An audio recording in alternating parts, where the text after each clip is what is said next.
What about these police officers that's beating down these black women? Huh? Oh yeah, Are they losing their careers?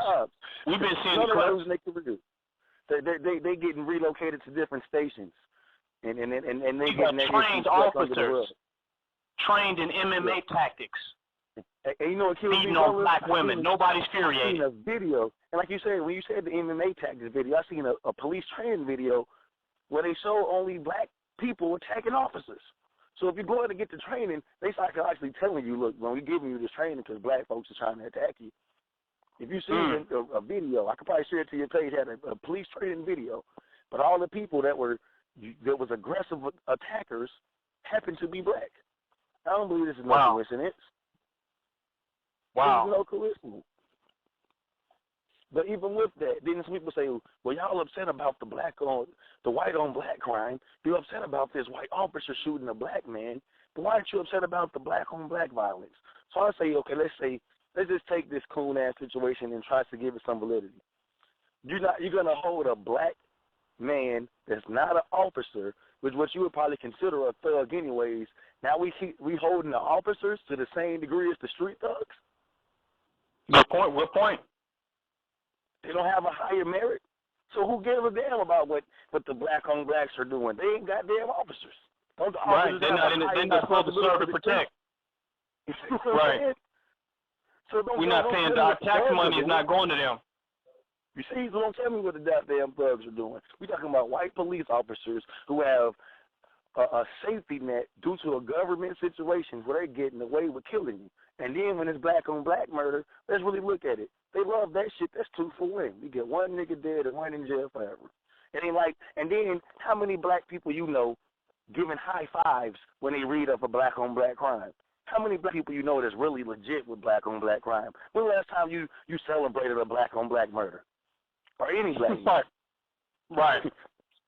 So where's this facade that we just love black on black crime? It's not a fact. We get emotional and we don't really logistically look at what's being said. That's heavy. And it's foolishness, man. And we gotta stomp that shit out, man. And if you ain't trying to stomp that shit out, it ain't your season, and we ain't got time to be trying to teach you. I think it's too much trying to raise dead niggas.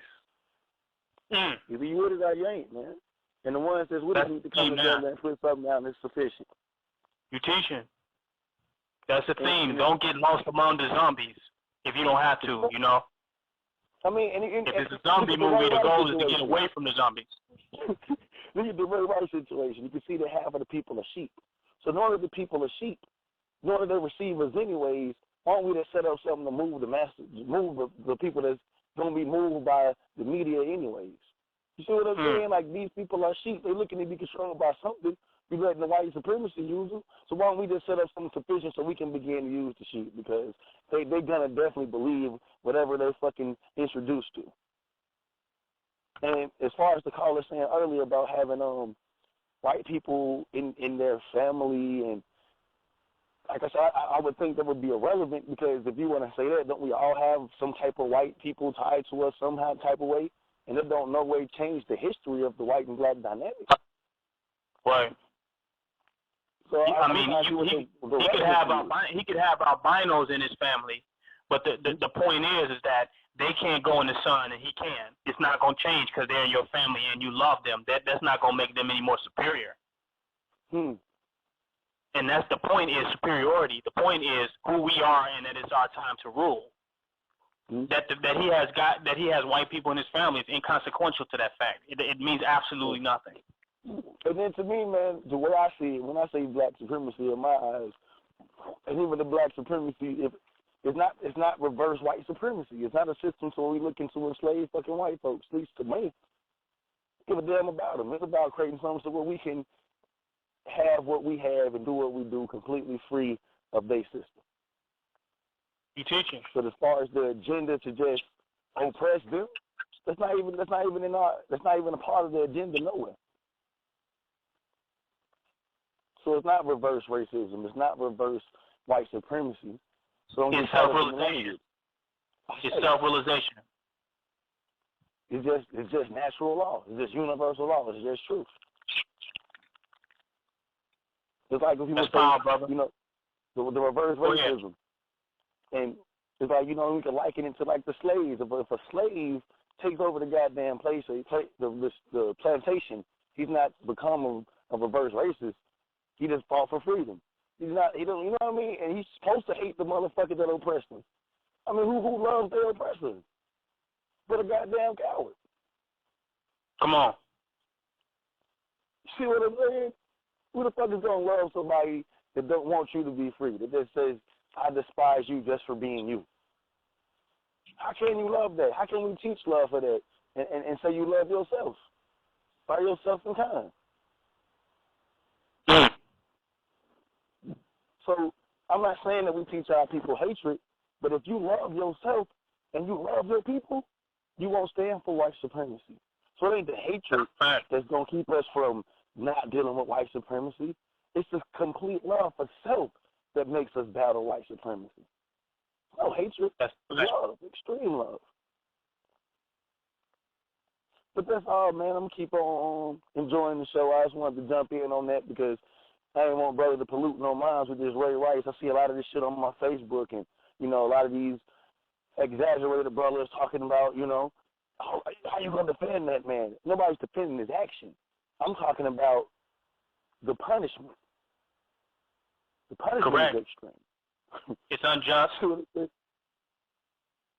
It's unjust. Man. And that's what you have. That's what happens when you let your enemy be your judge. You follow?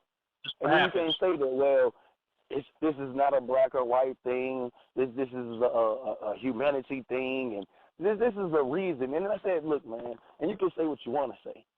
The NFL is like 80% black. You can say that this new rule about domestic violence is about protecting the women, but it's so easy to catch a domestic violence charge without even proper evidence, without even proper truth. Not saying that, you know, God forbid that these men putting these hands on these women, but it's easy for a sister to even claim domestic violence, man. So we got brothers that can, if you get 2 charges, you know, you're talking about getting you out the NFL permanently? Wow, yeah. Ever since they have changed the whole rule book on how they're dealing with domestic violence. And the NFL was the first national sports league to put out a big domestic violence policy. Right. At the same time, tell me, what black woman is going to lose her career for fighting a black man in any industry? It's not going to happen. If Serena Williams beat her husband or beat her boyfriend ass tonight, right, common sense. He beat the hell out of common sense. Hey, shit can't happen. Right, come on. You teaching. You see what I mean? So it's a double standard, and they might look at him like he's a goddamn clown for getting his ass whooped. You let that woman whip your ass? Yeah, but when I saw the scene on the elevator though, I mean I was tripping, man, because it's like she was knocked out. Then he drug her in the door. Hey, then he drug her out the elevator. What didn't I understand about this knockout scene though? I have another question though. The Ravens been seeing the tape. Why is it after the media influx how they now take this immediate action? The team been seeing the goddamn tape. Didn't give a damn about the woman. See what I mean? Right. And Donald Sterling, he fought this shit legally. I feel like Ray Rice should fight this some shit legally. But that's the most weird, confusing knockout scene I ever seen in my life, man. I don't know what. It looked like a serial killer movie for a minute. Like, what is going on? Like, he get off on one floor, he pulls her back in the elevator, then he gets to another floor, and then there's some dude standing there. I don't know. Ridiculous. So it's weird. I want to talk about this, though. Now we're talking about elevator fights. What about Solange when she attacked Jay-Z on the elevator? Wasn't he attacked on the elevator? That's justified, man. In America, we live in a matriarchal society, man, in the black community. Do you not see that, though? Was Jay-Z not attacked by Solange on the goddamn elevator? That's a fact. Where's the outcry about that, about women? It's not fair about women throwing their hands on men. He didn't even touch her back. He didn't even hit her back. But she tried to kick him 2, 5, 6, 7 times. You're teaching. But that situation was nothing, though. We're not bringing that back out. Ain't no more teams. They attacked Whoopi Goldberg. they attacked Whoopi Goldberg because she said that a man should be able to fight back with a woman. Those are the statements that Whoopi Goldberg made that she went under fire for. Shahrazad Ali. Now I think Whoopi was powerful for that. Shahrazad Ali wrote a book called The Message to the Black Man. The Black Man's Guide to the Black Woman, The Message to the Black Man. I read both of them. Yeah, I read it. So Shahrazad Ali book, she talked about how if a woman gets in a physical position with a man, she should not expect nothing less for a man to get physical in return with her. If a female does not respect to be engaged in physical violence, she should not engage with herself. Now, when she spoke about this, a lot of black women booed her because she was on like Donahue, one of these white shows. They tried to take the words out of context. She's not saying that no men should just walk around and just slapping women for no reason. But women can be confrontational and know how to provoke that into men. So just be mindful of it. And it's like some women believe that they can hit you 4, 5, 6, 7 times, and then if you finally hit them back, you're still in the wrong. And then it's even in the measure that's the true measure of a man that's walking away, even if she does hit you with punishment.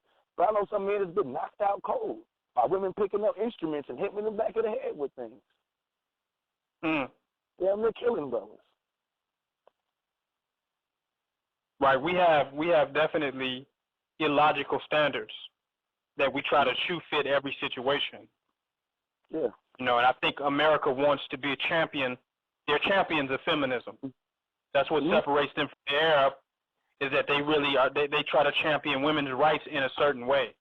But in a way that is not real, because women are underpaid, underwaged in this society for the amount of work they do. So it's really just a show. It's not really love and equality for the black woman. It's just a form of chivalry and, male egoism to be like, well, we protect our women over here. We let our women, they don't have to cover up. And it's a fact. But I would also argue that the white man protects the goddamn dog more. He protects the white woman. You see what happened with Michael Vick? He killed some damn dogs. He did some time in jail. Kobe raped the white woman. Get away with the shit. Sorry, it's cool. Just don't fuck with them damn dogs. Yeah, that's because that's their best friend. They sleep with them damn dogs, man. Yeah, they might value that more than the woman, because you got to understand, historically, the white man didn't give a damn about no woman. That's why feminism is key now. If you even go back to they scholars, you had a dude named Plato. Plato was one of their biggest scholars historically, right? Now, Plato was due to the culture of their system. Everybody out there was goddamn homosexual. The word gymnasium stands for naked exercise, or naked wrestling. Gymnasium, the word itself. But he talked about male to boy promiscuity, talking about the purest form of sex was between a grown man and a little boy. This is one of their biggest scholars. So this is deep embedded in their culture. See what I mean? If you look at their Bible, the Greek Bible, how they came in King James Version, they give you a holy family with a son, a father, and a goddamn Holy Ghost. Ain't no mother in the family. Right, you're teaching. And then in America, women just had to get rights to vote. What, just a couple generations ago? So it's like they never fucking really valued their women. For real. Smoke and mirrors. But now you got money and power that's doing it. Like the homosexuals got money, power, influence. The white woman now has money, power, and influence to a certain extent. So you're not going to say nothing bad about these homosexuals, and you're not going to say nothing bad about these women. But you can say whatever you want about niggas. You see what I'm saying? Because we have no institution. You can't even say nothing about the goddamn Jews publicly. They're going to bash your ass. But you can say whatever you want about the black man, because we're not standing for shit. And then we'll fight for everything that's not a black issue. We'll fight for minority issues, poor people issues, but we don't want to just say, hey, man, this is about some black shit right here. It's not about poor people. You see what I'm saying? It's not about low income. It's about brown, melanated people globally. You're teaching. And it's funny that we're the only people that can claim history scientifically, that we indigenous to all 4 corners of the earth. And we're the only people without a nation to this day. But a nation, a strong nation. We need a global nation state that with no fucking borders, because we know that the whole earth was fucking ours. Look at the indigenous man of any place on earth. They're brown. That's a fact. And everybody knows this. But the brown people are still at the bottom. Why is this? And we ain't even frustrated with land being, man. You teaching. That's power, man. Like I said, Thank you man, for calling in.